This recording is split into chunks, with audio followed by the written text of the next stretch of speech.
Christ is the answer to all your needs. Siya man po ay spiritual needs, siya man po ay physical needs, siya man po ay mental needs, siya man po ay emotional needs, at siya man po ay financial needs. Whatever needs it is, Christ is the answer.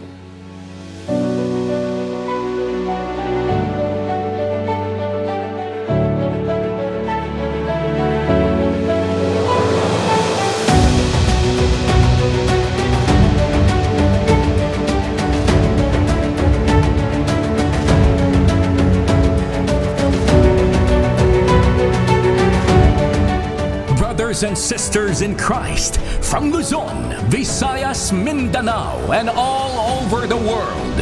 This is the day we've all been waiting for.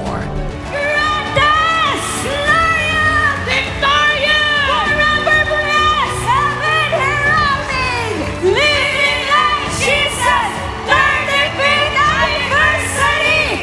Jesus is our shield! Worldwide ministries! Mabuti po ang Diyos sa kanyang kabutihan, sa kanyang katapatan sa ministry. Sino ba ang mag-aakala na ito na tayo ngayon mula sa kalsada? Nakikita po natin ang pag-ibig ng Diyos at siya ang nagpapalago. Siya ang nagdala sa inyo sa paanan ng lingkod ng Diyos. Siya ang nagdala sa inyong lahat.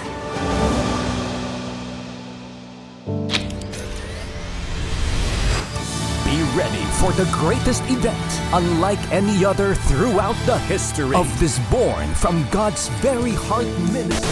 Mga kapatid, sa mga kapatid po natin, magkakaroon po ng healing celebration ng Kami pong lahat ay nag-aanyaya po sa inyong lahat. Sa mga may sakit at karamdaman, Ang Diyos ay nakatakdang magpagaling. At lahat ng ito ay kanyang tutugunan. Kaya naman, samahan natin, tayo ay dumalo. Lahat ay imbitado.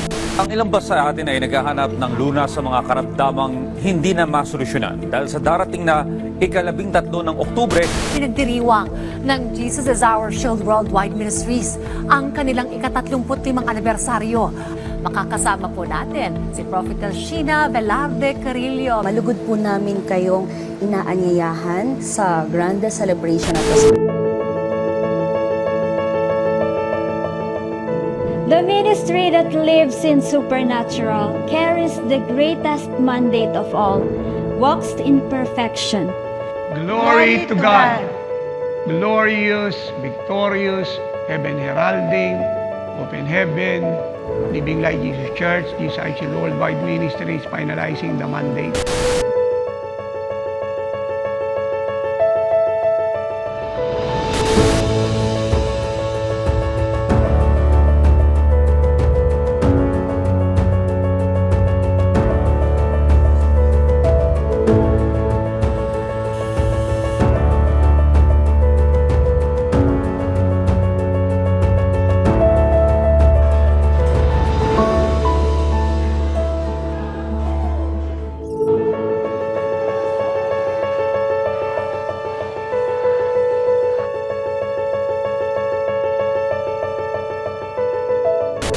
Isinasagawa ngayong araw ang selebrasyon ng 35th anniversary ng Jesus is Our Shield na dinagsa ng 30,000 miyembro. Live, Bien.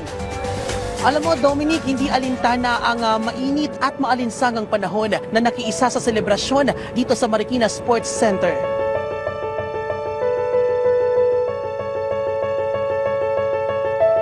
nalaman ko po dito dahil sa TV. Hindi ko naman nasukat na mapunta ako dun sa channel na yan. Nung nakita ko, napanood ko ito sa Oras ng Himala. Wala po akong pangalinlangan na sumama sa kanila. Sapagkat ang pupuntahan ko po ay Himala. Ang dami ko sakit, may katarata, may hypertension, high blood. Nagkaroon pa ako ng bukol dito. Sobra po ang sakit ng aking tuhod. Ako'y hindi makahinga. Hindi po ako makabangon. Masakit yung mga paa ko, yung mga kamay ko, tsaka madaling ako mapagod, tumasakit yung puson ko. May naramdaman akong maliit na bukol dito. Tapos sumasabay ng konti yung tiyan ko. Pag ginaganon ko, masakit yan. So sabi ko, Lord Jesus, hindi ako magpapagamot. Alam kong very powerful ka, ikaw ang maggagamot sa akin. Wala na ko ibang inasang makapagpagaling, kundi si Jesus lang.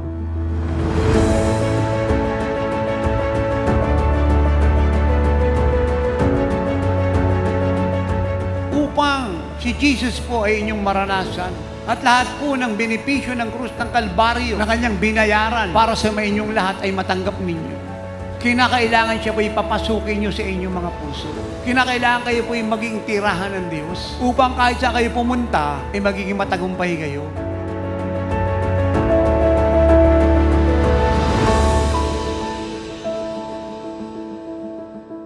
Pilipinas, kung papayagan mo lang ang Panginoong Jesucristo na maghari sa puso mo ngayong gabi, hindi ka lang lalaya sa kasalanan mo. Gagaling kayo sa sakit at karamdaman nyo. Kaya lahat po na may sakit at karamdaman, takbo po rito sa harapan at i-dedicate nyo po inyong mga buhay sa Panginoong Jesucristo. Taas yung dalawang kamay.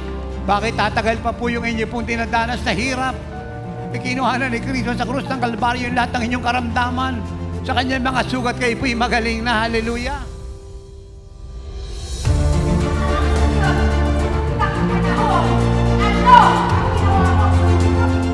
Hindi po ako nagpumayag na maopera. Sabi ko, sa Diyos na lang ako aasa ng buhay ko. Nagmalaan ako dahil naramdaman ko po ng magaling na ako.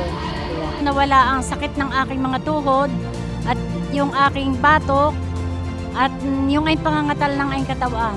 At talagang naramdaman ko ngayon ang kaginhawahan ng aking katawan. Mabuti na yung pakiramdam ko sa ngayon. Kung gaan-gaan. Pinagaling po ako na ating poong may kapal. Nasa sakit ko na cancer. Himala talaga nangyari sa akin. Uuwi ako na magaling na maginhawa ng pakiramdam ko, na wala na yung bukol ko. Nauuwi ako sa gabing ito na totally healed na ako. Wala po nagtiwala kay Jesus ang nabibot na pahiya. Huwag niyong kakalimutan yan. Almost 5 years po siyang half-stroke. At yan po yung wheelchair po na nakadialysis din po siya within 5 years. Hindi po siya nakakatayo ng matagal at hindi po siya nakakalakad ng mahaba mula po doon. Umakyat na po siya ng hagdan at ngayon po ay nasa ating pong harapan. Siya po ay pinagaling ng ating Diyos na buhay. Praise God. Si tatay po, pumunta siya dito na nalulan po ng wheelchair na yan. Hanggang sa bahay daw nila, hanggang pagpunta raw dito naka-wheelchair.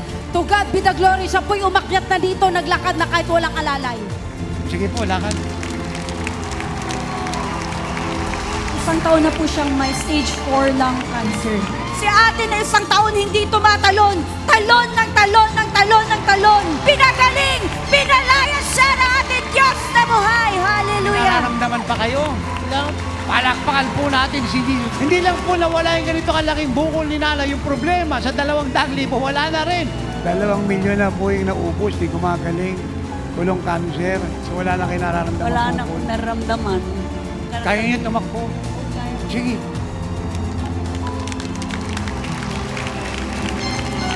Nakikita ko na po yung hanggang dulo. Nakikita ko na. Hanggang dulo, kita na raw niya. Ang himala po rito, totoo. Pati yung dulo na. Sino nagpagaling ng problema mo sa mata? Jesus Christ! Amen! Ang kailangan nila ay makilala si Kristo at malaman na yung pagsisisi ng kasalanan ay mahalaga upang lahat ng problema nila sa buhay ay matapos na! Philippine Island, you will be a nation of God! They love you, Philippines, but to come to your Savior, to your Messiah, whose name is Jesus Christ! Your shield forever! Ang sabi ni Yahweh, huwag kang matakot. Ako ang iyong kalasag na mag-iingat sa'yo. Bibigyan kita ng napakalaking gantimpala na nakikita ko na ngayon sa pamagitan ng buhay ng bawat isa sa inyo. I love this ministry, this apostolic living like Jesus ministry. Ang turo ng tatay, salvation unto perfection. And God put the ministry in a very strong position that no one can shake, no one can move, but we will shake and move everything, and the works of the devil will be destroyed. Hallelujah! Our glorious days are here. Lord Jesus Christ, who made the heavens and the earth, I ask tonight. Pour out the Holy Ghost. A new anointing be released. Blessed, glorious, victorious, heaven surrounding, unique, unstoppable, open heaven, one of a kind, living like Jesus, anniversary. The ministry that is born from the very heart of God. Jesus is our shield, worldwide ministry.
Jesus is our healer over the Philippine Islands.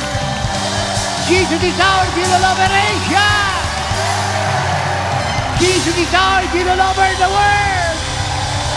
And Tate Apostol Renato de Carillo to the ends of the earth to bring revival unto perfection to the Church of God. And He will finish the mandate.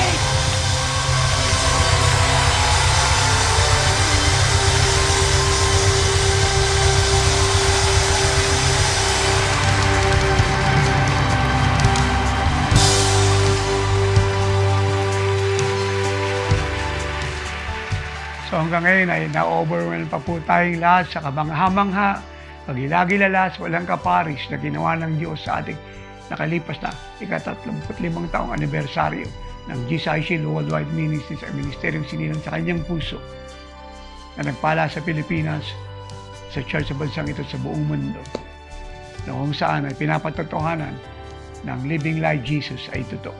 At lahat ng ito ay hindi nangyari at naganap nang wala kayong mga minamahal.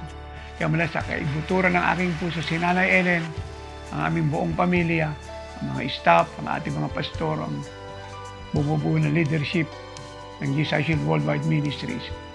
Taos puso po kami nagpapasalamat sa lahat sa inyong mga pananalangin, pag-aayuno at buong pusong pagbibigay. Wala kayong kagaya. Pagpalain kayo ng Diyos ng sobra-sobra sa inyong ginawa. At sa susunod po nating anibersaryo, higitan pa po natin ang lahat ng ito. For we've gone too far to look back. Muli, thank you so much for giving your life through obedience and everything to the Lord, out of love to Him, to GCIC Worldwide Ministries, to the mandate, sa napakaraming buhay at kaluluwa. And expect great things from God in the coming days. And all God's people say, Amen and Amen.